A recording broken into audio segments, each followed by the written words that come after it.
नमस्कार साथियों, स्वागत है आप सभी का हमारे YouTube चैनल में। आज की वीडियो में हम बात करने वाले हैं कक्षा स्तर के अनुसार कालांश का वितरण हमको किस प्रकार से करना है, किस विषय के शिक्षक को सप्ताह में कितने कालांश लेने जरूरी हैं। संस्था प्रधान और सभी शिक्षक साथियों के लिए ये जानकारी ज़रूर पता होनी चाहिए। ये बात हम करेंगे सत्र 2023 और 24 के लिए, तो बने रहिए मेरे साथ। सबसे पहले निवेदन है उन साथियों से जो चैनल के ऊपर नए हैं, वो चैनल को सब्सक्राइब करके बेल आइकन को ज़रूर प्रेस कर ले, जिससे कि आगे आने वाले वीडियोज़ हैं वो उनको मिल सके। अब बात कर लेते हैं कालांश समीक्षा की। तो यहाँ हम बात कर रहे हैं कक्षा स्तरानुसार विभिन्न कक्षाओं के विषयवार निर्धारित साप्ताहिक काल। सबसे पहले हम बात करेंगे तो प्राथमिक कक्षाएं हैं उनकी। एक तरफ दे रखा है क्रम संख्या, उसके बाद में विषय और कुल साप्ताहिक कालांश यहाँ दे रखे हैं। 48 कालांश लेने जरूरी है। यहाँ हम विषय हिंदी, अंग्रेजी, गणित, पर्यावरण अध्ययन, कार्यानुभव, कला शिक्षा और स्वास्थ्य और शारीरिक शिक्षा। तो यहाँ पर देखिए बात करेंगे मुख्य रूप से जो मेन सब्जेक्ट है कक्षा 1 और 2 के। मेन सब्जेक्ट में हम यहाँ काउंट करेंगे 4 सब्जेक्ट को। फर्स्ट और सेकंड में मूलतः जो पर्यावरण अध्ययन है उसको काउंट नहीं करते हैं। उसके साथ ही यहाँ कार्यानुभव, कला शिक्षा और स्वास्थ्य और शारीरिक शिक्षा, ये भी लगभग गौण रूप में होती है या ऐसे समझे तो, लेकिन इनके जो कालांश है वो निर्धारित होते हैं, ये हमको समझना होगा। सबसे पहले जो हिंदी है उसके लिए बात करेंगे। तो हिंदी के लिए जो 12 कालांश है, कुल साप्ताहिक कालांश यहाँ 48 है। तो 1 और 2 के लिए 12 कालांश है और 3 से 5 के लिए भी यहाँ 12 कालांश है। उसके बाद में अंग्रेजी के यहाँ 6 कालांश रहेंगे, गणित के 12 कालांश रहेंगे, पर्यावरण अध्ययन के 6 कालांश रहेंगे। यहाँ जो मैं बात बता रहा था फर्स्ट और सेकंड में मूलतः पर्यावरण को नहीं काउंट करते हैं, इसलिए फिर भी जो बालकों को वास्तविक जो पर्यावरण का ज्ञान है वो आप 6 कालांश में प्रवेश करवा सकते हैं। उसके बाद में कार्यानुभव का भी वेटेज यहाँ रखा गया है। कला शिक्षा, स्वास्थ्य और शारीरिक शिक्षा का भी यहाँ वेटेज रखा गया है। तो इस तरीके से हमको जो कालांश का वितरण है वो करना चाहिए। 3 से 5 के लिए भी ये व्यवस्था है, लगभग सेम सी व्यवस्था है, कुछ खास ज़्यादा अंतर नहीं है। यहाँ अंग्रेजी जो विषय है उसके लिए 6 कालांश रहेंगे 3 से 5 में, और गणित के लिए 9, पर्यावरण अध्ययन के लिए 9 और कार्यानुभव, कला शिक्षा के लिए यहाँ 4 कालांश का निर्धारण किया गया है। तो ये तो यहाँ पर बात हो गई प्राथमिक शिक्षाओं की कि इतने कालांश कम से कम होने चाहिए शिक्षक के। उसके बाद में बात करेंगे हम उच्च प्राथमिक कक्षाओं की। उच्च प्राथमिक कक्षा में मूलतः 6 से लेके 8 जो क्लास है उसकी बात करेंगे। तो यहाँ पर पहले सब्जेक्ट देख लेते हैं। सब्जेक्ट में हमारे पास हिंदी, अंग्रेजी, गणित, सामाजिक विज्ञान और जो थर्ड लैंग्वेज है उसकी बात करेंगे। तो यहाँ पर डे एक कालांश यहाँ इनका रखा जाता है। तो वीक में इनके 6 कालांश हो जाते हैं। उसके बाद में जो बड़ी क्लासें हैं 6 से 8 की, उनके लिए कला शिक्षा, कार्यानुभव और स्वास्थ्य और शारीरिक शिक्षा, उनके 2-2 पीरियड हैं वो निर्धारित हैं। साथ ही कुछ चीज़ें यहाँ पर और जुड़ी हुई है, जैसे निदानात्मक जो क्लासें हैं वो भी यहाँ पर 5 रखी गई है, और साथ में जो पुस्तकालय का जो पीरियड है वो यहाँ पर 1 रखा गया है प्रत्येक कक्षा के लिए। तो यहाँ पर कुल मिला के 48 कालांश है वो होते हैं। उसके बाद में बात करेंगे जो माध्यमिक कक्षाएं हैं उनकी। तो माध्यमिक कक्षाओं में थोड़ा सा जो वर्कलोड है वो ज़्यादा होता है, इसलिए यहाँ सबसे पहले बात करेंगे 3 लैंग्वेज है, हिंदी, अंग्रेजी और थर्ड लैंग्वेज। तो यहाँ पर हिंदी और अंग्रेजी को जो समान वेटेज है वो दिया गया है, पर डे 1 क्लास। उसके बाद में थर्ड लैंग्वेज है उसकी 5 क्लास दी गई है साप्ताहिक। उसके बाद में विज्ञान, सामाजिक और गणित, इनकी 8-8 क्लासें दी गई है। कहीं भी आप सप्ताह में इनकी क्लास डबल कर सकते हैं। साथ ही जो राजस्थान अध्ययन है उसकी 2 कक्षा, स्वास्थ्य और शारीरिक शिक्षा है उसकी भी 2 कक्षाएँ, फाउंडेशन ऑफ इंफॉर्मेशन टेक्नोलॉजी। जी हाँ साथियों, आईटी जो है आईसीटी लैब कई विद्यालयों में आ चुकी है, तो वहाँ पर कम से कम वीक में 1-2 पीरियड इसके ज़रूर रखें। उसके बाद में बात होती है SUPW की, तो SUPW का पर वीक आपको एक कालांश ज़रूर देना होगा। नीचे कुछ चीज़ें नोट करके दी गई है, उनको हम यहाँ देख लेते हैं।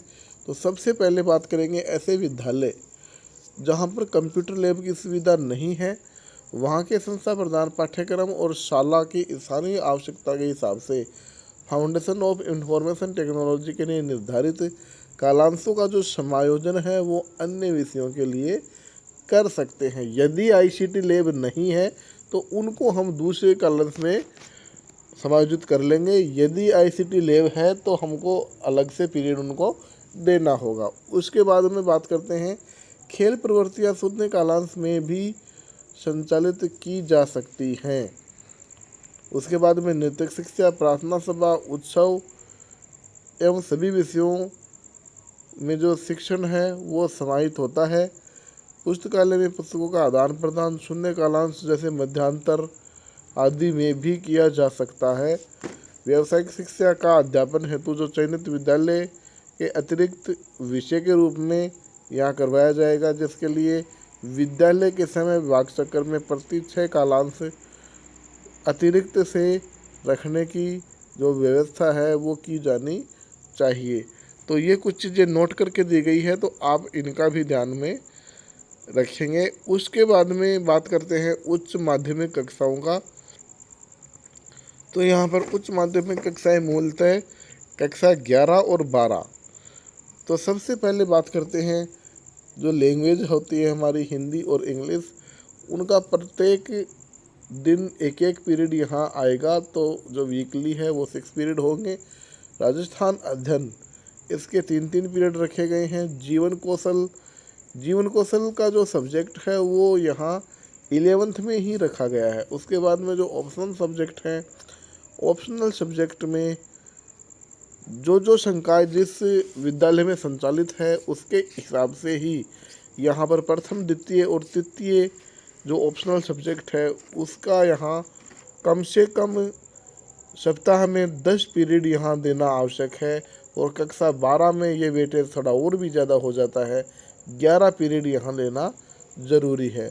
कुछ चीज़ें नोट करके दी गई है, उनको भी हम यहाँ देख लेते हैं कि नैतिक शिक्षा, प्रार्थना सभा, उत्सव आयोजनों और जो सारे के सारी विषय है वो यहाँ शिक्षण में समाहित है। पुस्तकालय की जो पुस्तकों का आदान प्रदान है वो हम 0 कालांश में, मध्य अंतराल में भी कर सकते हैं। उसके बाद में शारीरिक शिक्षा एवं खेल गतिविधियाँ विद्यालय समय के पूर्व और पश्चात अपेक्षित है। ऐसा नहीं है कि 8 कालांश है उनके बीच में हम यहाँ खेल की गतिविधियाँ वो रखें, तो हम शाला समय के पश्चात या पूर्व भी खेल की गतिविधियाँ करवा सकते हैं, जिससे कि जो शिक्षण कार्य है वो बाधित नहीं हो।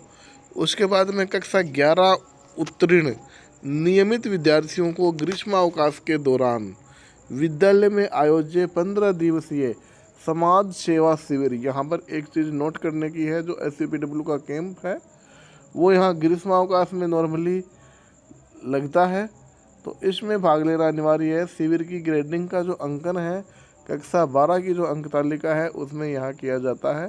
राष्ट्रीय सेवा योजना NSS में भाग लेने वाले जो खिलाड़ी है इससे अलग रहेंगे, किंतु इन विद्यार्थियों की अंक तालिका में राष्ट्रीय सेवा योजना में भाग लेने का अंकन किया जाएगा। तो ये चीज़ रखी गई है बोर्ड क्लास होने के कारण। उसके बाद में बात करें कक्षावार जो कालांश व्यवस्था है उसकी, तो कक्षावार कालांश व्यवस्था सबसे पहले हम यहाँ देखते हैं कक्षा 9th की। तो इसमें यहाँ सबसे पहले भाषाओं के जो कालांश हैं वो 17 निर्धारित हैं, जिसमें 6 हिंदी के, 6 अंग्रेजी के और 5 यहाँ तृतीय भाषा के होंगे। विज्ञान के 8 पीरियड, सामाजिक विज्ञान के भी 8 पीरियड, गणित के 8 पीरियड। उसके बाद में समाजोपयोगी जो योजनाएं हैं उनके यहाँ पर 2 पीरियड अलग से, स्वास्थ्य और शारीरिक शिक्षा के 2 पीरियड यहाँ रखे जाएंगे। फाउंडेशन ऑफ इंफॉर्मेशन टेक्नोलॉजी, जैसा कि हमने आपको बताया, इसके 2 पीरियड। समाजोपयोगी, उत्पादन कार्य और समाज सेवा का यहाँ 1 पीरियड, या फिर 0 कालांश में भी हम ये कार्य करवा सकते हैं, पहले या बाद में। नैतिक शिक्षा की जहाँ तक बात करें तो नैतिक शिक्षा के लिए कोई अलग से कालांश की व्यवस्था यहाँ नहीं है। प्रार्थना सभा, उत्सव आयोजन और अन्य सभी जो विषय हैं उसमें नैतिक शिक्षा हमको बालकों को प्रदान करनी होती है। पुस्तकालय से जो पुस्तकों का आदान प्रदान है वो हम इंटरवल में भी कर सकते हैं। उसके बाद में बात करेंगे जो कक्षा 12 है उसके लिए। तो यहाँ कक्षा 12 के लिए हिंदी अंग्रेजी के 6 कालांश रखे गए हैं। समाज उपयोगी योजनाओं के 3 कालांश हैं। उसके बाद में जीवन कौशल का जो विषय है कक्षा 11 में है।